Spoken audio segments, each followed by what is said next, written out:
বিধানসভাৰ ছেছনৰ পৰা ছাছপেনশ্যন কৰিছে আৰু পুলিচে চুচৰাই বাহিৰ কৰি দিছে। তাৰ কাৰণটো আছিলে অসমৰ মুখ্যমন্ত্ৰীয়ে ইতিমধ্যে শেষ হৈ যোৱা এটা বিতৰ্কত নতুন এটা ছেছন আৰম্ভ হোৱাৰ পাছত নতুন এটা বিজনেছ য'ত মোক দ্য কোৱালিটি এডুকেশ্যন বিলৰ ওপৰত বিলখন উত্থাপন কৰিবলৈ দিছিল অধ্যক্ষই। তাতে মাজতে মাতি অসমৰ মুখ্যমন্ত্ৰীয়ে সাংঘাতিক ধৰণৰ সাম্প্ৰদায়িক কথা কৈ আছে। মই মুখ্যমন্ত্ৰীক কৈছিলোঁ যে আপুনি অসমখন নিজেচোন জ্বলাব খুজিছে গৃহমন্ত্ৰী হৈ, আৰু মই কৈছিলোঁ যে এই অসম জ্বলোৱা কামবাৰটো নকৰিব। মই কৈছিলোঁ যে শিৱসাগৰত যে ২৭টা সংগঠনৰ ওপৰত আপোনালোকে এই যে জাননী দিছে, তেওঁলোকক মাতি লৈ গৈছে আৰু কৈছে যে তোমালোকে মাৰোৱাৰী মানুহক কিয় আঁঠু কঢ়াইছিলা। মই কৈছোঁ যে সেইদিনাচোন ৰণোজ পেগু তাতে আছিলে। গতিকে একেখন কাগজ ৰণোজ পেগুলৈও যাব লাগে, একেখন কাগজ আমাৰ শিৱসাগৰ ডিচিলৈও যাব লাগে, আৰু একেখন কাগজ আমাৰ শিৱসাগৰৰ SP-কো দিব লাগে। মই সেই কথাটো কৈছিলোঁ।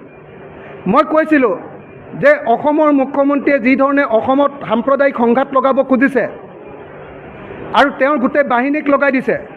মই কৈছিলোঁ যে ময়ূৰ বৰগোহাঁই শিৱসাগৰ জিলা বিজেপিৰ সভাপতি ময়ূৰ বৰগোহাঁয়ে তেওঁৰ এটা স্কিল ডেভেলপমেণ্ট প্ৰজেক্টত 10 কোটি টকাৰ প্ৰজেক্ট এটাত গোৱালপাৰা আৰু বৰপেটাৰ পৰা শ্ৰমিক নিছিলে 13 জন। সেই 13 জনক ৰাতি মাৰপিট কৰি ময়ূৰ বৰগোহাঁয়ে 15 লাখ টকা দিবলৈ বাকী আছিলে। সেই 15 লাখ টকা নিদি ময়ূৰ বৰগোহাঁই বিজেপিৰ শিৱসাগৰ জিলাৰ সভাপতি ময়ূৰ বৰগোহাঁই মাৰপিট কৰি ৰাতি 10:30 বজাত সেই শ্ৰমিকবিলাকক মাৰপিট কৰি খেদি দিছে। আৰু শ্ৰমিকবিলাকক মাৰপিট কৰোঁতে সদৌ অসম ছাত্ৰ সন্থা জিন্দাবাদ, আছু জিন্দাবাদ, আটাছু জিন্দাবাদ আৰু লাচি থানা জিন্দাবাদ বুলি চিঞৰি ময়ূৰ বৰগোহাঁই এটা গোটেই উজনি নামনিৰ মাজত এটা সংঘৰ্ষ লগাব খুজিছে। মই কৈছিলোঁ যে সেই মানুহজনক কিয় গ্ৰেপ্তাৰ কৰা নাই। আৰু যেতিয়া তাৰ পাছতো অসমৰ মুখ্যমন্ত্ৰীয়ে যেতিয়া সাম্প্ৰদায়িক কথা কৈ আছিলে, মই তেখেতক কৈছিলোঁ যে আপুনি অসমৰ ৰজা নহয়, আপুনি যি মন যায় তাকে কৰি থাকিব নোৱাৰে ইয়াত। মই কৈছিলোঁ যে আপুনি হিন্দু মুছলমানৰ মাজত কাজিয়া লগাই থাকিব, এই কথাটো আমি কেতিয়াও মানি নলওঁ। আপুনি অসমত গৃহমন্ত্ৰী হৈ সাম্প্ৰদায়িক সংঘাত কৰিব, সাম্প্ৰদায়িক সংঘৰ্ষ লগাব, এইটো আমি মানি নলওঁ। আপোনাৰ চেলা চামুণ্ডাই মানুহক মাৰিব আৰু মৰাৰ পাছত আপোনালোকে সেইটো হিন্দু মুছলমানৰ যুঁজত পৰিণত কৰি দিব, এইটো আমি মানি নলওঁ।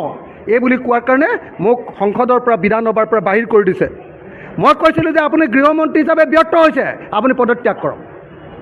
আপুনি গৃহমন্ত্ৰী হিচাপে নিজৰ গৃহযুদ্ধ লগাব খুজিছে, আমাৰ নিজৰ মানুহৰ ভিতৰতে যুদ্ধ লগাব খুজিছে।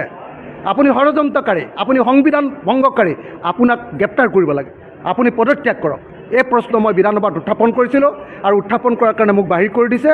আৰু মই বাহিৰ কৰি দিয়াৰ কাৰণে সুখী, কাৰণ মই একদম শাসনত থকা মানুহক প্ৰশ্ন কৰিছিলোঁ, আপুনি ৰজা নহয়, আপুনি যি মন যায় তাকে বিধানসভাত কৈ থাকিব নোৱাৰে। মোৰ সময়খিনিত কৈছিলে, মই আজি কোৱালিটি এডুকেশ্যন বিল যেতিয়া আনিছিলোঁ সেই সময়খিনিত অধ্যক্ষই মাতি দিলে যে অখিল গগৈ কোৱালিটি এডুকেশ্যন বিলখন উঠাব লাগে। মই উঠাবৰ কাৰণে উঠিছোঁ, উঠাৰ লগে লগে মোক কি কয় হিমন্ত বিশ্ব শৰ্মাই একদম পৃথিৱীৰ সাম্প্ৰদায়িক কথা কৈ আছে, আৰু চব মিছা মিছা কথা, চব অসত্য কথা, চব 2 নম্বৰী কথা, হিন্দু মুছলমানৰ মাজত কাজিয়া লগোৱাৰ কথা আৰু অসত্য তথ্যৰ ভিত্তিত কৰিছে এইটো। সেইকাৰণে মই কৈছিলোঁ আপুনি এইটো নকৰিব, আপুনি গৃহমন্ত্ৰী, আপুনি অসমখন ৰখাব লাগেনে আপুনি অসমখন ভাঙিব লাগে। আপুনি ৰজা কিন্তু নহয়। মই কৈছিলোঁ হিমন্ত বিশ্বক চকু আঙুলি একদম চকু দেখুৱাই, ৰঙা চকু দেখুৱাই হাত দাঙি কৈছিলোঁ যে আপুনি অসমৰ ৰজা নহয়, আপুনি যি মন যায় তাকে কৰিব নোৱাৰে বিধানসভাত, আৰু সেইকাৰণে মোক এক্সপেল কৰি দিলে।